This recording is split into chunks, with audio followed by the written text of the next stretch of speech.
Adi nakakusog ganito kakusog it oran niya nga diha amon kay bagyo ni Basya. Dayon nakadto kita hit akon lake at tumanohod ako na tubig. So anamon kapitbahay kay tagahawak na tera tubig dito kung makikita niyo. Nga din half na hiyat amon that walkway kasi dito halarom na dito tubig eh. Daranta ka mo niyan dito. I don't know, so itanggar din ako kita kay tubigo na hiya, pwede na hiya. Ayan o, dito kung makikita niyo, hataas na tubig.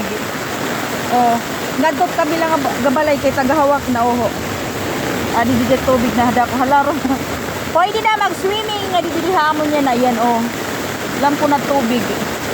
So dito mga tagahawak na tiya dito kay lower part ito hiya. Ayan. So saan pinakahataas din nga portion oh. Pero didi haubos kay kuan gid. Baha na talaga hiya oh.